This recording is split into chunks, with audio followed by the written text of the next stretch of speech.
Hello everyone, welcome back. இந்த நாளிலும் கூட மீண்டுமாக இன்னொரு தேவ சத்தியத்தை நாம் கற்றுக்கொள்ள இருக்கிறோம். இன்றைக்கு நாம் பார்க்க இருக்கக்கூடிய தேவ செய்தி த ஏஜ் ஆஃப் அக்கௌண்டபிலிட்டி. அதாவது ஒரு நபர் எந்த வயதில் ஞானஸ்நானம் பெற வேண்டும்? இந்த ஒரு கேள்வி நீண்ட காலமாக அநேகர் போராடி வரக்கூடிய ஒரு கேள்வியாக இருக்கிறது. ஏனென்று சொல்லி பார்க்கும் பொழுது, சில பிரிவு சபைகளில் பார்க்கும் பொழுது குழந்தைகள் ஞானஸ்நானத்தை அவர்கள் கடைபிடிப்பதை நாம் பார்த்திருக்கிறோம். ஏனென்றால் ஒரு குழந்தை ஜென்ம பாவத்தை அது சுமந்து கொண்டிருக்கிறது. அந்த குழந்தைக்கு நாம் ஞானஸ்நானம் கொடுக்கும் பொழுது அந்த ஜென்ம பாவம் நீங்கி அந்த குழந்தை பரலோகத்திற்கு போகுவதற்கு அது சாத்தியமாக அமைகிறது என்று குழந்தைகள் ஞானஸ்நானத்தை இன்றைக்கு அநேகர் கடைபிடிப்பதை நாம் பார்க்கிறோம். பிரியமானவர்களே, இந்த ஒரு ஞானஸ்நானத்திற்கு அவர்கள் அடிப்படையாக புரிந்து வைத்திருக்கக்கூடிய ஒரு காரியம், ஆதாமினுடைய பாவங்கள் ஒவ்வொரு வம்ச வழியாக அது என்ன செய்து வருகிறது, கடந்து வருகிறது. ஆகவே ஒவ்வொரு பிறக்குகிற பிள்ளைகளும் ஆதாமினுடைய பாவத்தை சுமந்து கொண்டு என்ன செய்கிறார்கள், பிறக்கிறார்கள் அப்படிங்கிறத ஒரு கூற்றா வைத்திருக்கிறார்கள். பிரியமானவர்களே, ஒரு குழந்தைக்கு ஞானஸ்நானம் அளிக்கப்பட்டதாக வேதாமத்தில் நம்ம எந்த ஒரு இடங்களிலும் நம்ம என்ன செய்ய முடியாதுங்க, பார்க்க முடியாது. அப்போ வேதாமத்தின் அடிப்படையில் ஒரு நபர் எந்த வயதில் ஞானஸ்நானம் பெற வேண்டும்? பிரியமானவர்களே, நாம் பாவத்தை மரபு ரீதியாக அல்லது மரபு வழியாக நாம் பெறுவதில்லை அப்படிங்கிறது முதலாவது நாம் வேதாமத்திலிருந்து கற்றுக்கொள்ள வேண்டும். We doesn't inherit the sins of our forefathers or the sins of Adams. சிறு பிள்ளைகளை நாம் கொண்டு பார்க்கும் பொழுது சிறு பிள்ளைகளுடைய இயல்பை அவர்களுடைய அந்த இயல்பை பரலோக ராஜ்யத்திற்கு சுதந்திரவாளியாக தேவன் என்ன செய்கிறாருங்க, அவர் சித்தரிக்கக்கூடியவராக இருக்கிறார். மத்தேயு 18ஆம் அதிகாரம் 3-4 வசனங்கள் சொல்லும் பொழுது இவ்வாறு சொல்லுகிறது, நீங்கள் மனம் திரும்பி சிறு பிள்ளைகளைப் போல ஆகாவிட்டால் பரலோக ராஜ்யத்தில் பிரவேசிக்க மாட்டீர்கள் என்று மெய்யாகவே உங்களுக்கு சொல்லுகிறேன். ஆகையால் இந்த சிறு பிள்ளைகளை சிறு பிள்ளைகளைப் போல தன்னைத்தானே தாழ்த்துகிறவனே பரலோக ராஜ்யத்தில் பெரியவனாக இருப்பான்.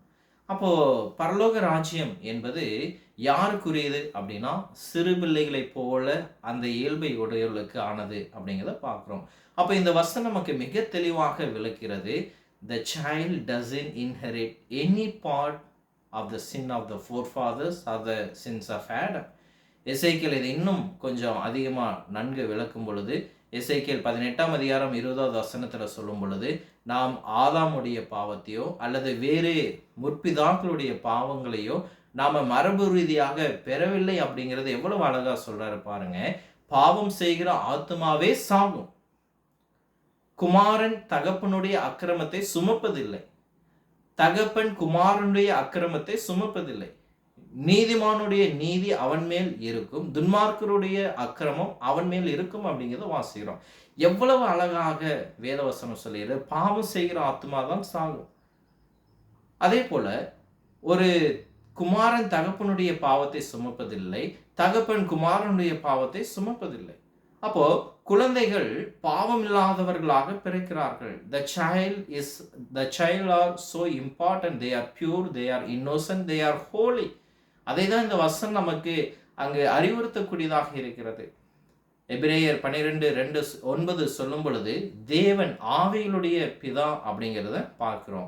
அப்போ தேவன் குழந்தைகளை மற்றவர்களாகவும் மாசற்றவர்களாகவும் தூயவர்களாகவும் தான் அவர் பார்க்கிறாரே தவிர, God never seen a child as a sinful child. மத்தேயு 18ஆம் அதிகாரத்தில் ஆண்டவர் இயேசு கிறிஸ்து மிக அழகாக அதை தெளிவுபடுத்தக்கூடியவராக இருக்கிறார். எசேக்கியேல் 28ஆம் அதிகாரம் 15வது வசனத்தில் கூட சொல்லும் பொழுது, நீ சிருஷ்டிக்கப்பட்ட நாள் முதல் உன்னில் அக்கிரமம் கண்டுபிடிக்கப்படும் மட்டும் உன் வழியில் உத்தமனாய் இருந்தாய். அப்ப பாருங்க, எசேக்கியேல் இந்த வார்த்தையை தீருவின் ராஜாவை குறித்து பேசும் பொழுது சொல்றாரு, தேவன் அவரை சிருஷ்டித்த போது அவர் தன் வழிகளில் உத்தமனாக பூரணமானவனாக பாவம் இல்லாதவனாக அவரை உண்டாக்குகிறார். The child never bears the sin. அதே போல பிரசங்கி 7ஆம் அதிகாரம் 29வது வசனத்துல சாலமோன் சொல்லும் பொழுது, இதோ தேவன் மனுஷனை செம்மையானவனாக உண்டாக்கினார், அவர்களோ அநேக உபாயங்களை தேடிக்கொண்டார்கள், இதை மாத்திரம் நான் கண்டேன். அப்போ கடவுள் இந்த உலகத்துல மனிதர்களை உண்டாக்கும் பொழுது, குழந்தைகளை உண்டாக்கும் பொழுது, அவர்களை தூய்மையுள்ளவர்களாக, மாசற்றவர்களாக தான் கர்த்தர் அவர்களை உருவாக்குகிறார். அவளிடத்துல அக்கிரமோ பாவங்களோ அங்கு காணப்படாது அப்படிங்கிற இந்த வசனம் நமக்கு வெளிப்படுத்தக்கூடியதாக இருக்கிறது. அவை கர்த்தர் ஒரு குழந்தையை படைக்கும் போது அந்த குழந்தை வழி தவறி போகும் நாள் வரைக்கும் அவர்கள் யாரா இருக்கிறாங்களாமாங்க? தூய்மையுடையவர்களாக, மாசற்றவர்களாக அவர்கள் இருக்கிறார்கள். 2 சாமுவேல் 12:23 தாவீது செய்த அந்த பாவத்தின் நிமித்தமாக, தாவீது பச்சேபாலினுடைய பாவத்தின் நிமித்தமாக அங்கே பிறந்த அந்த குழந்தை இறந்த பொழுது தாவீது ஒரு சாட்சியுள்ள வார்த்தை இங்க கொடுக்கிறாரு. என்ன சொல்றாருங்க?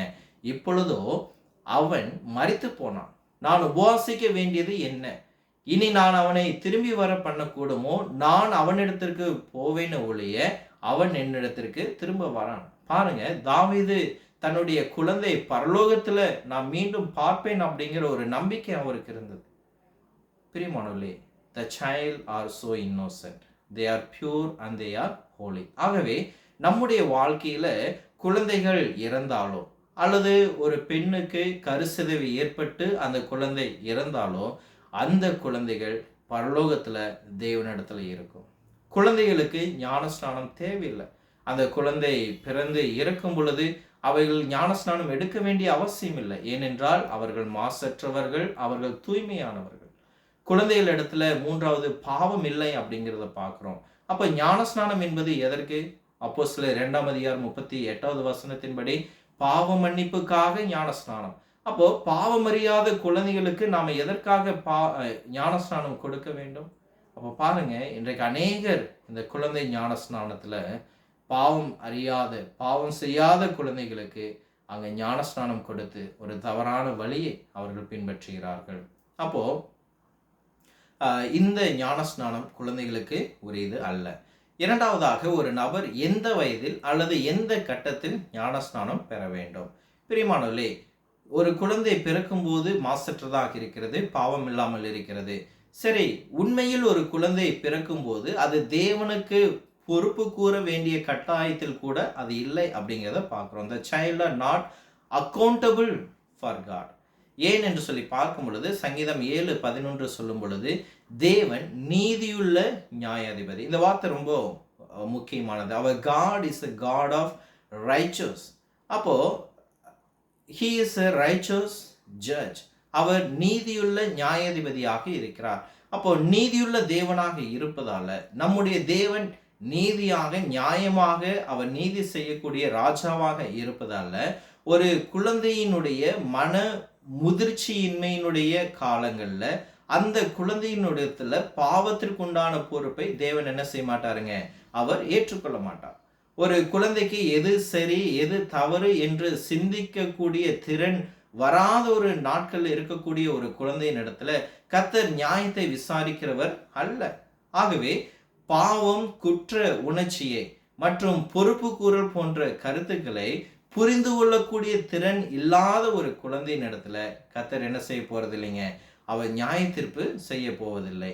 ஆகவே ஒரு பெரியவரின் மனதில் தோன்றக்கூடிய தீமையான கற்பனையிலிருந்து ஒரு சிறு குழந்தையினுடைய மனம் விடுபட்டிருக்கிறது என்பதை நாம் பாராட்ட வேண்டியது அவசியமா இருக்குது. So God is not going to make any judgment or any judgmental to the children because our God is a God of righteous. அவர் நீதியுள்ள நியாயாதிபதியாய் இருக்கிறபடியால் அவர் குழந்தைகளை என்ன செய்கிறவர் அல்லங்க? நியாயம் தீர்க்கிறவர் அல்ல. குழந்தையின் இடத்துல ஒரு நியாயத்தை எதிர்பார்க்கிறவர் அல்ல. குழந்தைகள் மத்தியில போய் ஒரு நியாய தீர்ப்பை வைக்கிறவர் அல்ல. ஏனென்றால் நம்முடைய தேவன் நீதியுள்ள தேவனாய் இருக்கிறார். ஆகவே நம்முடைய தேவனுடைய நன்மையும் தயவும் அவருடைய நீதியும் நாம் நம்முடைய வாழ்க்கையில் என்ன செய்யணுங்க? நாம பாராட்ட வேண்டியது அவசியமாக இருக்கிறது. ஒரு நிமிடம் சிந்தித்து பாருங்கள். சோதோம் கொமோரா மற்றும் சோதோம் கொமோராவை குறித்து ஆபிரகாம் தேவனிடத்துல கெஞ்சிய வார்த்தைகளை நாம் கவனித்து பார்க்கும் பொழுது ஆதியாகமம் 18:25 ஆபிரகாம் இவ்வாறு தேவனிடத்துல சொல்றாரு, துன்மார்க்கரோடு நீதிமானையும் சங்கரிப்பது உமக்கு தூரமாய் இருப்பதாக, நீதிமானை துன்மார்க்கரை போல நடத்துவது உமக்கு தூரமாய் இருப்பதாக, சர்வலோக நியாயாதிபதி நீதி செய்யாது இருப்பாராக. பிரியமானவர்களே, இருப்பாரோ? அப்போ தேவன் எப்போதும் அவர் நீதியை செய்யக்கூடியவராக இருக்கிறார். தேவன் தமது நியாய தீர்ப்புல நீதியுடைய கூடியவராக இருக்கிறார்.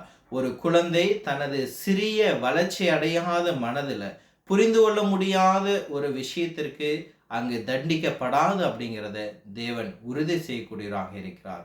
அங்கு மனமில்லாத தீர்க்கதரிசியான யோனாவிடம் தேவன் கூறிய வார்த்தைகளை பாருங்க. யோனா 4ஆம் அதிகாரம் 11வது வசனத்துல, வலதுகை இடதுகை அறியாத 1,20,000 அதிகமான மனுஷர் இருக்கிற மகா நகரமாகிய நினிவேவுக்காக நான் பரிதபியாமல் இருப்பேனோ. அப்ப பாருங்க, இந்த வசனத்தினுடைய பொருள் என்ன?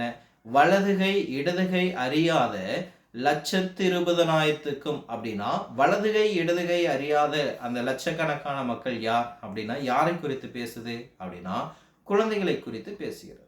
அப்போ அதிகமான மனுஷர் இருக்கிற மகா நகரமாகிய நினிவேவுக்காக நான் பரிதபியாமல் இருப்போனோ அப்படின்னு ஆண்டவர் சொல்றார்.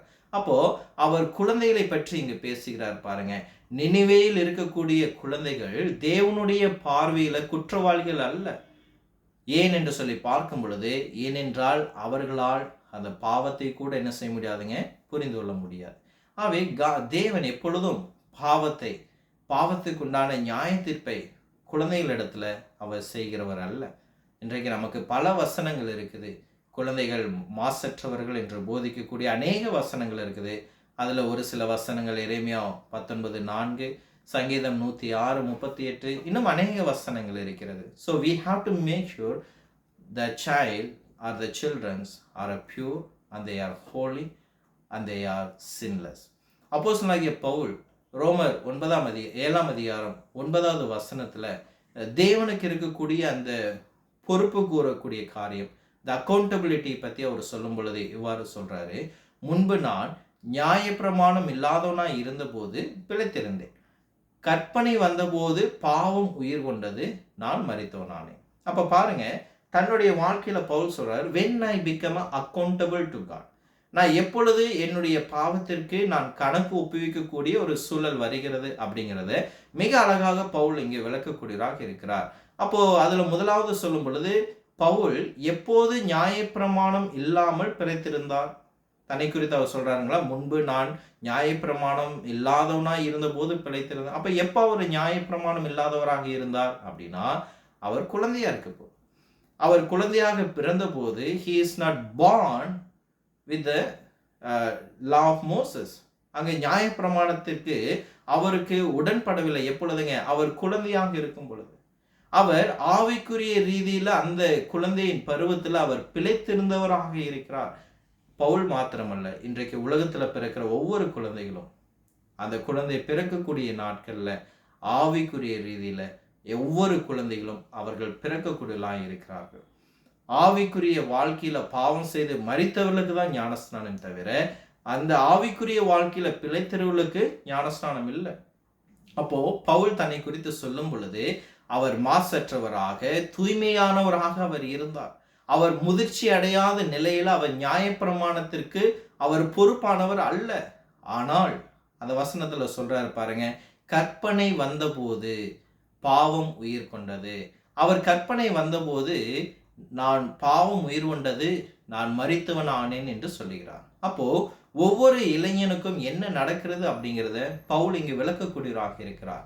அவன் நியாயப்பிரமாணத்திற்கு பொறுப்பு கூடிய வயதை அவன் அடைகிறான் அப்படிங்கிறத சொல்றார்.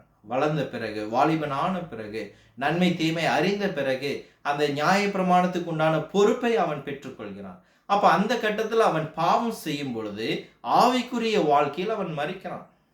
அவன் ஒரு மாசற்றவனாய் இருந்த காலங்கள் போய் அவன் குற்றவாளியாக மாறக்கூடிய ஒரு காலங்கள் வருது. சரி, இப்போ அப்படி என்றால் அந்த வயது என்ன வயது? ஒரு மனிதன் தன்னுடைய பாவத்திற்கு பொறுப்பாளனாக மாறக்கூடிய வயது எந்த வயது அப்படின்னு சொல்லி பார்க்கும் பொழுது, ஒருவன் தன் பாவங்களுக்காக தேவனுக்கு பொறுப்பு கூறும் ஒரு வயது இருக்கிறது அப்படிங்கிறத பார்க்கிறோம். ஏனென்றால் 2 கொரிந்தியர் 5ஆம் அதிகாரம் 10வது வசனத்துல பவுல் இவ்வாறு எழுதுகிறார், ஏனென்றால் அவனவன் தன் சரீரத்தில் செய்த நன்மைக்காவது தீமைக்காவது தக்க பலனை அடையும்படிக்கு நாம் எல்லாரும் கிறிஸ்துவின் நியாயசாசனத்திற்கு முன்பாக வெளிப்பட வேண்டும். So we are all going to stand before the judgment seat of Christ. அப்போ நாம் எல்லாரும் நியாய தீர்ப்பு நாளில் தேவனுக்கு முன்பாடி நிற்க போகிறோம். ஸோ அங்கே நிற்பதற்கு என்பது ஒரு காலம் இருக்கிறது, ஒரு நேரம் இருக்கிறது, ஒரு வயது இருக்கிறது. அதில் யாரும் நாம் போய் எஸ்கேப் ஆக முடியாது, அதுலேருந்து நாம் யாரும் விடுபட முடியாது. அப்படின்னா இது எப்போது நிகழக்கூடியதாக இருக்கிறது? நான் எப்போது பொறுப்பு கூறும் நிலையை அடையக்கூடியனாக இருக்கிறேன்? ஒரு நபர் எந்த வயதை எட்டும் பொழுது தன்னுடைய பாவத்திற்கு உண்டான பொறுப்பை அவர் பெற்றுக்கொள்ளக்கூடியவராக இருக்கிறார் அப்படின்னு சொல்லி கேட்கும் பொழுது இதற்கான பதில் என்ன அப்படின்னா, இந்த கேள்விக்கு ஒரு குறிப்பிட்ட வயதை நாம் என்ன செய்ய முடியாதுங்க, சொல்ல முடியாது. we can't give any accurate age of an accountability of a someone. இவருக்கு தான் இந்த வயசுல தான் இவர் பொறுப்பு தரணும். ஏன் என்று சொல்லி பார்க்கும் பொழுது சில நேரங்களில் நம்முடைய அந்த பாவத்துக்குண்டான பொறுப்பு என்பது நம்முடைய மன வளர்ச்சி, நம்முடைய முதிர்ச்சி, அல்லது நம்முடைய பாவத்தை பற்றியதான நம்முடைய புரிந்து கொள்ளுதலோடு அது தொடர்புடையதாக இருக்கிறது. ஆகவே இது சில நேரங்களில் நம்ம பார்க்கும் பொழுது ஒரு மனிதர் ரொம்ப உயரமாக வளர்ந்துருப்பார், நம்ம மேன்லின்னு சொல்லலாம், ஆண் ஆயிட்டான், வாலிபன் ஆயிட்டான்னு சொல்லலாம், குழந்தை பருவத்தை கடந்துட்டான்னு அவருடைய சரீரத்தை பார்த்து சொல்லலாம். ஆனால் மன அளவில் அவர் குழந்தை மாதிரி தான் இருப்பார். சில நேரங்களில் சரீர அளவில் அவங்க குழந்தைகளை போல இருப்பாங்க, ஆனால் மன அளவில் அவங்க பெரியவங்களை போல எல்லா நன்மையும் தீமையும் அறியத்தக்க ஒரு வயதையுடையெல்லாம் இருப்பாங்க. சரி, இருந்தாலும் ஒரு அப்ரோச்மெண்ட்டாக நம்ம சொல்லும் பொழுது நிச்சயமாகவே 4 அல்லது 5 வயது முதல் எந்த ஒரு குழந்தைக்கும் நன்மை தீமைனாவே என்னன்னே தெரியாது. அவை அந்த ஒரு வயது அப்படின்னு 5 வயது வரை நாம் பார்க்கும் பொழுது they are not accountability for the sin. நாம பாவத்துக்கு உண்டான பொறுப்பை நாம சுமப்பவர்கள் அல்ல. அதே போல பாவத்திற்கு உண்டான பொறுப்பு எப்போ ஒரு மனிதனுக்கு வருது அப்படின்னு சொல்லி பார்க்கும் பொழுது it could be about 15 or 18, 15, 16 அல்லது 18 வயசு அப்படிங்கிறது நம்ம ஒரு தோராயமாக தான் சொல்லலாம். பட் அது ஏர்லியாகவும் நடக்கலாம், கொஞ்சம் லேட்டராகவும் நம்ம நடக்கலாம். ஆனால் வேதாமத்தில் ஒரே ஒரு விஷயம், அங்கு ஒரு நிச்சயமான நிர்ணயிக்கப்பட்ட ஒரு வயது அப்படிங்கிறது கிடையாது. அதாவது இந்த வயதில் தான் நாம் நம்முடைய பாவங்களுக்கு கணக்கு பொறுப்பாளர்களாக இருக்கிறோம், நம்ம கணக்கொப்புக்களாக இருக்கிறோம் அப்படிங்கிறதுக்கு வயது கிடையாது. எனவே தான் பொறுப்பு கூறும் வயதை எப்போது அடைந்தோம் என்பதை நாம் எப்படி அறிய முடியும்? வயது கிடையாது. ஆனால் என்னுடைய வயதில் நான் இப்போது என்னுடைய பாவத்துக்கு பொறுப்பாளராக இருக்கிறேன்னா, நான் என்னுடைய பாவத்துக்கு கணக்கு கொடுக்கக்கூடிய ஒரு நேரத்தில் நான் இருக்கிறேனா அப்படிங்கிறத நாம் எப்படி அறிய முடியும்? ஏனென்றால் இந்த ஒரு கேள்விதான் அநேக பெற்றோருடைய வாழ்க்கையில் இருக்கக்கூடியதாக இருக்கிறது. அவளுடைய சிறிய பிள்ளைகள், மகனோ மகளோ ஞானஸ்நானம் எடுக்க விரும்பி அவளிடத்துல வரும் பொழுது அநேக பெற்றோருடைய ஒரு கவனம் என்ன அப்படின்னு சொல்லி பார்க்கும் பொழுது, என்னுடைய குழந்தை ஞானஸ்நானம் பெறுவதற்குண்டான வயதை அவர்கள் அடைந்து விட்டார்களாம், அவர்கள் தேவனுடைய பார்வையில் தங்களுடைய பாவத்துக்குண்டான பொறுப்புகளுக்குண்டான கணக்கை கொடுக்கக்கூடிய அளவுக்கு அவர்கள் வந்துட்டாங்களாம் அப்படிங்கிற ஒரு மிகப்பெரிய கேள்வி அநேகருடைய பெற்றோருடைய இருதயங்களை இருக்கும். பிரியமானவர்களே, இந்த ஒரு கேள்விக்கான ஒரு பதில் எங்கே இருக்குது அப்படின்னு சொல்லி பார்க்கும் பொழுது நம்முடைய ரட்சிப்பு திட்டத்திற்குள்ளதான் இருக்குது. We have to find our lost state in our saved condition. நம்ம ரட்சிக்கப்படக்கூடிய சூழ்நிலையில தான், நம்ம ரட்சிக்கப்படக்கூடிய அந்த ஒரு தருணத்தில் தான் நம்ம இழந்து விட்டோமா அல்லது பாவத்துக்குள்ளாக போயிட்டோமா, நம்முடைய பாவங்களுக்கு கணக்கு ஒப்புவிக்கக்கூடிய ஒரு நாட்களில் இருக்கிறோமா அப்படிங்கிற ஒரு காரியத்தை நம்ம புரிந்து கொள்ள முடியும். ஏனென்று சொல்லி பார்க்கும் பொழுது ரட்சிப்பினுடைய திட்டத்தில் தேவன் என்ன தேவை என்பதை வேதாந்தத்தில் நமக்கு கொடுத்திருக்கிறார். ஒரு நபர் எப்பொழுது சுவிசேஷத்திற்கு கீழ்ப்படிய வேண்டும், ஒரு மனிதனுக்கு எப்பொழுது ஞானஸ்நானம் பெற தகுதியுடையவனாகிறான், ஒரு மனிதனுக்கு எப்பொழுது ஞானஸ்நானம் பெற வேண்டும், ஞானஸ்நானத்தை பற்றி ஒரு மனிதன் நன்றாக புரிந்து கொண்டிருக்கிறானா என்பதற்கு வேதாமத்தில் ரட்சிப்பின் திட்டத்தை கர்த்தர் கொடுத்திருக்கிறார். அதில் முதலாவதாக ஒருவன் சுவிசேஷத்தை கேட்டு அதை விசுவாசிக்க வேண்டும். இதையே ரோமர் 10 அதிகாரம் 14 வசனம், மார்க்கு 16:16 நம்ம பார்க்கிறோம். முதலாவது சுவிசேஷத்தை கேட்க வேண்டும், பிறகு அதை விசுவாசிக்க வேண்டும். அடுத்தது மூன்றாவதாக அவர் தனது பாவங்களுக்காக மனம் திரும்ப வேண்டும், அப்போஸ்தலர் 17:30 படி. அடுத்தது நான்காவதாக அவர் கிறிஸ்துவுக்குள்ள தனது விசுவாசத்தை அறிக்கை செய்ய வேண்டும், ரோமர் 10வது அதிகாரம் 9-10 வசனங்களின் அடிப்படையில். அடுத்தது ஐந்தாவதாக அவர் தன்னுடைய பாவ மன்னிப்புக்காக தான் பாவம் செய்திருக்கிறேன், எனக்கு பாவ மன்னிப்பு வேண்டும் என்கிற புரிந்து கொள்ளுதலோடு தண்ணீருக்குள் சென்று ஞானஸ்நானம் பெற வேண்டும், அப்போஸ்தலர் 2:38, அப்போஸ்தலர் 22:16. அப்போ இந்த ரட்சிப்பினுடைய திட்டத்தினுடைய 5 படிகளை ஒரு மனிதன் என்ன செய்யணுங்க, அவர் ஃபுல்ஃபில் பண்ண வேண்டும். கேள்விப்படணும், விசுவாசிக்க வேண்டும், மனம் திரும்ப வேண்டும், அறிக்கையிட வேண்டும், ஞானஸ்நானம் எடுக்க வேண்டும். அப்போ இந்த நிபந்தனைகள் எல்லாவற்றையும் ஒரு மனிதன் அறிந்து புரிந்து அதற்கு தான் தகுதியுள்ளவனாக இருக்கிறேனா என்பதை சிந்தித்து அவர் என்ன செய்யணுங்க, ஞானஸ்நானம் பெற வேண்டும். அப்போ நம்முடைய குழந்தைகளாக இருக்கட்டும், வாலிப பிள்ளைகளாக இருக்கட்டும், யார் இந்த 5 காரியங்களை நன்கு புரிந்திருக்கிறார்களோ, நான் எதுக்கு ஞானஸ்நானம் பெற வேண்டும், எதிலிருந்து மனம் திரும்ப வேண்டும், என்ன நான் அறிக்கை செய்ய வேண்டும், இது எனக்கு தேவையா தேவை இல்லையா என்கிற ஒரு மனநிலையை அவர்கள் பெற்றிருக்கிறார்களோ, அப்பொழுது பெற்றிருக்கும் பொழுது அவர்கள் ஞானஸ்நானம் எடுக்க தகுதியானவர்களாக இருக்கிறார்கள். இதில் இன்னொரு பிரச்சனை என்ன அப்படின்னு சொல்லி பார்க்கும் பொழுது, சில நேரங்களில் விசுவாச குடும்பத்தில் பிறந்த பிள்ளைகள், சபையிலேயே குழந்தை பருவத்திலிருந்து வளர்ந்த பிள்ளைகள் அநேக நேரம் இந்த ரட்சிப்பின் படிகளை குறித்து அவர்கள் கேள்விப்பட்டிருப்பார்கள். அவர்களுக்கு இதை பற்றிய அநேக ஆழமான கருத்துக்கள் அவளுடைய வாழ்க்கையில் இருக்கும். அவர்கள் இதை பற்றி நன்கு அவர்கள் புரிந்திருப்பார்கள். அப்போ அப்படிப்பட்ட ஒரு குழந்தைகள் அதை தெரிந்து நான் ஞானஸ்நானம் எடுக்க வரேன், நான் ஞானஸ்நானம் பெற்றுக்கொள்கிறேன் அப்படின்னு வரும் பொழுது, உங்கள் 7 வயது குழந்தை உங்களிடம் வந்து, ஒருவேளை ஒரு 7 வயது குழந்தையோ 8 வயது குழந்தையோ உங்களிடத்துல வந்து, நான் ஞானஸ்நானம் பெற்றுக்கொள்கிறேன், நான் கர்த்தருடைய வசனத்தை கேட்டுக்கிறேன், அவரை விசுவாசிக்கிறேன், நான் மனம் திரும்புகிறேன், நான் அறிக்கையிடுறேன், நான் ஞானஸ்நானம் பெறுறேன் அப்படின்ட்டு ஒரு குழந்தை வந்து சொல்லுது, இதெல்லாம் எனக்கு தெரியும், நான் ஞானஸ்நானம் எடுக்க தயாராக இருக்கிறேன் அப்படின்னு சொல்லும் பொழுது நீங்கள் என்ன செய்யணும்? பிரியமானவர்களே, ஒரு போதகர் கொடுத்த ஒரு அறிவுரையிலிருந்து ஒரு ஆலோசனை நான் உங்களோட பகிர்ந்து கொள்கிறேன். இந்த மாதிரி ஒரு சூழ்நிலையில் ஒரு 7 வயது குழந்தை வந்து எனக்கு ஞானஸ்நானம் வேணும் அப்படின்னு சொல்லும் பொழுது, அந்த ஊழியர் அந்த குழந்தையை அழைக்கிறாரு, அந்த பெற்றோர்கள் அழைக்கிறாரு, எல்லாரையும் அழைச்சி ஒன்றா கூடி உட்காந்து பேசும் பொழுது ஒரு கதையை சொல்கிறார். அதாவது நாம் எல்லாரும் காரில் போயிட்டு இருக்கிறோம், நம்ம ரோட்டில் காரில் போயிட்டு இருக்கும் பொழுது ஒரு ட்ரக் வந்து நம்ம மேலே மோதிறது, நம்ம எல்லாரும் மரித்து போகிறோம். இப்போது நம்ம எல்லாரும் மரித்து போகும் பொழுது அவர் ஒரு 3 கேள்வியை அந்த குழந்தையின் இடத்துல கேட்குறார். முதலாவதாக அந்த குழந்தைக்கு என்ன நடக்கும், ஏன் அப்படிங்கிறத கேட்குறார். ரெண்டாவதாக எனக்கு என்ன நடக்கும், ஏன் அப்படின்னு கேட்குறார்.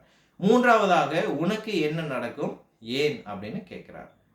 இன்னைக்கு அநேக சூழ்நிலைகளில், பல சூழ்நிலைகளில் சிறிய குழந்தைகளால் இந்த ஒரு கேள்விக்கு என்ன செய்ய முடியாதுங்க, பதில் தர முடியாது.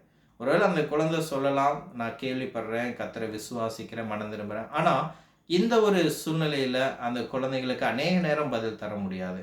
ஒருவேளை அந்த குழந்தை நான் பரலோகத்துக்கு போவேன்னு நினைக்கிறேன் அப்படின்னு சொல்கிறதுக்கு நமக்கு என்ன இருக்குதுங்க, வாய்ப்பு இருக்குது.